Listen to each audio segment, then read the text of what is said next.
promised before the break, usapang modeling na tayo, tatay. Kasi tapos na tayo sa clothes, sa makeup, sa accessories. Ngayon naman yung yung posture, yung paglalakad ng Yes, importante tama. yan. Oo, gusto kong magpaturo niyan kasi posture ko is very bad.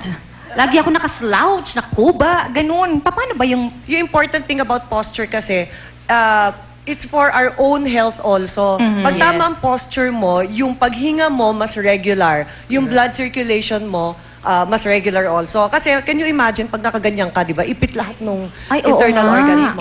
At naghihintay ang osteoporosis. Ayan na. Ay, Oo. ayaw natin yan. Ayun na yung simula. So, kailangan nakaganon so pala. dapat yung posture natin tama. And surprisingly, most of us talaga, lalo na kasi yung teenage years natin na nasa eskwelahan tayo. Oo. Di ba kung maglakad tayo pag teenager, parang ganun-ganun. Oo, di ba? wala lang. Wala lang.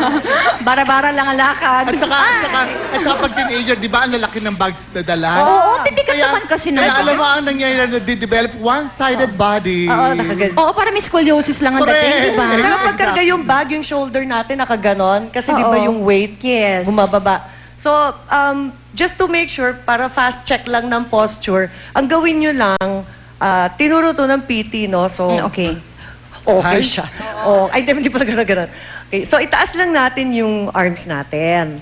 Okay, wait. So, Tataas lang. ito.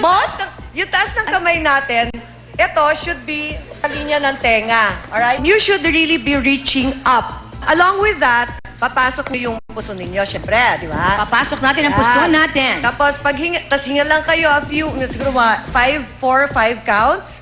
Okay? Huwag kayo tingin sa taas, 4. no? Kasi sira na yung alignment. And then, pagbaba ng arms nyo, i-maintain nyo lang Yung sa shoulders, shoulders. maintain nyo lang yan. Yun na yung tamang posture nyo. Ayan. So yun pala, may mga pala yan, health benefits pala yung Tamang right, posture. yung right Oo, posture. hindi lang siya for aesthetics. It's Yes. really for improvement of your health. Oo. Ba? Mapunta tayo, honey, sa paglalakad naman. Ayan, gusto ko yan. Oo. Paano ba yung tamang paglalakad? Not necessarily Ayan lakad na. ng isang modelo. Si Kylene yung... ayun si Mama. Ayan, si Crystal sa ating audience. Kylene. Paano ba maglakad?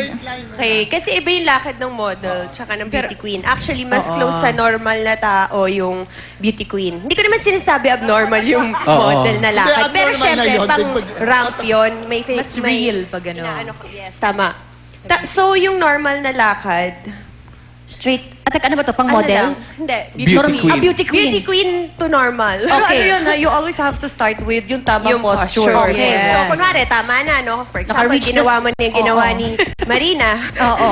Tapos, sige, look straight lang. Tapos kung may kakilala ka sa side, bati-bate, habang naglalakad, straight, ano lang. Sige, So lakad ka lang, yung normal na lakad mo lang. Walang chin. Ano?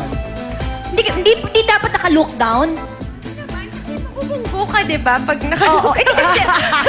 kasi normally, Normal lang. di ba usually parang yung mga tao nakatingin sa baba pa naglalakad? just to Pag insecure. Pag may stairs and ano. Pero syempre, Yes. makikita mo naman kapag may lubak, o di ba, para hindi ka madapa or Kaya something. just to make sure na lang, yung chin natin is parallel to the floor para sigurado diretso lang. Ganon. Para hindi Hindi yung naman ako nakaganon. ganon. Tsaka yung leg Pero natin syempre, diretso. dapat hindi ka naman masyado stiff kasi sasabihin nila, ano ba tong zombie na to naglalakad? Oo, robot ba ito? Sige nga, darling, Ayun. maglakad ka So, nga, lakad Crystal. lang, Go, straight. Crystal. Straight, Walk. lakad lang. Oh, ayan. Yung normal sway ng hands Please mo. welcome, Ken. Oo, so Yun, normal sway lang. wag sobrang ganon. Basta yung Oo. normal lang. Tapos smile. Yan. Pero paano ang kung best natin. kunyari may isang event? Pag naninigas ang shoulders mo. Thank Crystal, you, thank you, Crystal. Tandaan mo yung tinuro sa'yo. Ikaw, Nina, how do you walk? Bilang beauty queen ba? Bilang modelo? Pinapag-usapan nga namin na Oo. medyo naisalba pala kami ng pagiging beauty queen kasi medyo bargas ako eh. As in one of the boys because I grew up with boys. So ako lang ang babae sa magkakapatid. So parang medyo tomboyish din ako Okay. growing up. Oo. So parang ang hirap. Pati yung mga beauty pageants, hindi ko naman hilig. Oo, Pero oo. natulak ako, so nag-end up ako doon. So ngayon, parang at least for the year na reigning ka, medyo nandun ka sa buhay na you're being watched by people. Parang public figure ka for a year, diba? At least. Tsaka ano yun nga, hindi mo naman kailangan maging beauty queen. Yes. Di ba? Totoo. At least, to capture yung attention ng mga tao. Okay. You really have to feel confident, which madali sabihin, mahirap Oo. gawin, di ba? Yes, correct. You really have to feel confident and always visualize na you're deserving na tingnan ka. Okay. Totoo. Ganon. Pero sandali lang ha.